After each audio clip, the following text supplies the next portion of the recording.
The idea of owning a cute and or exotic pet has been a trend for years, but many times it's a horrible idea. Jay Tacey, the zoological operations manager at Busch Gardens in Williamsburg, is here with some animal ambassadors that you'd be better off visiting at the park than owning at your own home. So nice to have you here. Thanks for having us. We love being here. Yeah, so there are several exotic pets that are not well suited. Yeah, you're exactly right. You know, for a number of reasons. A lot of reasons. Part of our mission, of course, is to have these up-close, incredible animal encounters with all of our animal ambassadors. That's part of what we do.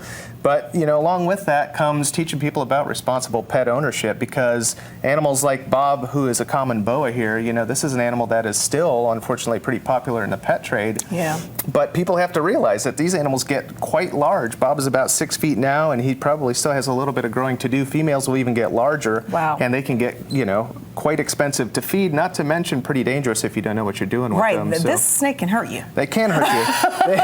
It's a constrictor. It is right? a constrictor. These guys, as all constrictors do, they'll strike and bind their prey items. They usually eat mammals and birds and stuff like that. But, you know, if they feel threatened, if they're not handled regularly or handled correctly, and they feel threatened, any animal with a mouth can bite, and they have teeth. Yeah. So they will bite their prey and then wrap these real thick coils around. If you want to feel, I don't know if you're brave enough to feel. Yeah, I can feel it as long as it's in your hand. There you go. There you go. Solid muscle in there, Sure and they will is. use those coils to wrap around their prey and constrict it before they unhinge their jaw and devour it. If you look up closely, you can see those little pits along the side of Bob's mouth there on his top lip. Yeah, I do. Well, these guys hunt a lot in the night. They're nocturnal, so they use those pits. They can actually pick up heat senses and find their warm-blooded prey in the total dark of night, and zone in on them that way and strike them. But yeah, this is an animal that, you know, it looks really cute when it's in the pet store, when it's about a foot long, and then it turns into this. Yeah, young males especially are like, wow, I need to have a boa constrictor. How cool would that be? But eventually, like Bob here, was an unwanted pet that somebody could no longer care for,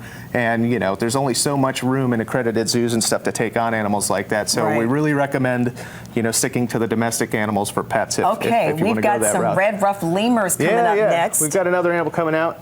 Here you go. Thanks, Amy. Oh, I love lemurs. Yeah, this is a red ruffed lemur from our park in Williamsburg. Lemurs are prosimians, which means like almost primate. So the reason we bring lemurs around, first of all, is to talk about their conservation status. They're an animal that not so much in this country, but in other countries on other continents. They're from Madagascar. They're in danger of deforestation, of course, but also there are still some pet industries around on other continents that will use these guys and other primates for pets. Let me tell you, primates as pets, you know, even myself growing up, I was thinking, boy, wouldn't it be great if I had a pet monkey? How awesome would that be? I wanted a pet monkey too. Yeah, everybody wants a pet monkey. Until I visited a friend who had one, and he went to business all in my lap. And yeah, well, that's one thing. They're incredibly messy, but they also are incredibly needy. They're very, very social animals. So unless you've got all day, or in our case, a team of people to spend all day with these animals, enriching them and keeping them mentally stimulated, it is really, really not a good idea to have them as a pet. Yeah, but we can come to Busch Gardens and see them. We can go to the Duke Lemur Center and see them right next door. So yeah, we do a lot of work with the Duke Lemur Center. In fact, not only on this continent, but in Madagascar as well. We're about to send a teammate there to work on a conservation project with them to help save lemurs in the wild. But yeah, behind the scenes tours at Busch Gardens Williamsburg is the perfect opportunity to get your exotic animal fix and come up and have our experts kind of get you up close and personal with these guys. Those eyes are amazing. Okay, let's see the hook macaw. Well, we saw a little bit of the hook macaw in the teased a few minutes ago.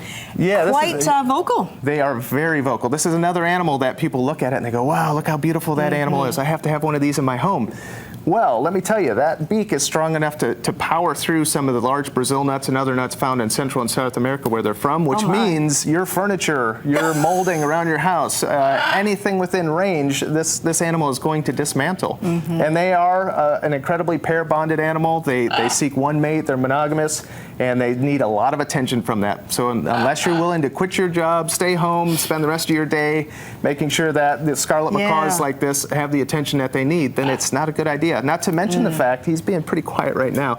But these animals can make noises that are as loud, decibel-wise, as having a rock concert in your living room. So, and we heard that. I'm in my office way down the hall, and I'm startled. I jump because I hear the macaw. And it's instantaneous. So, you know, that is going to be happening in your house frequently and all day, every day. So, again, you know, it's always best to stick with the domestic animals for pets and leave the exotics to the professionals. You guys do an incredible job. My family went up to Busch Gardens a few weeks ago, got behind the scenes with these animals, and it was fabulous. Awesome, awesome. Glad so you had a good time. thank you so much for bringing them by. Yeah, thank you.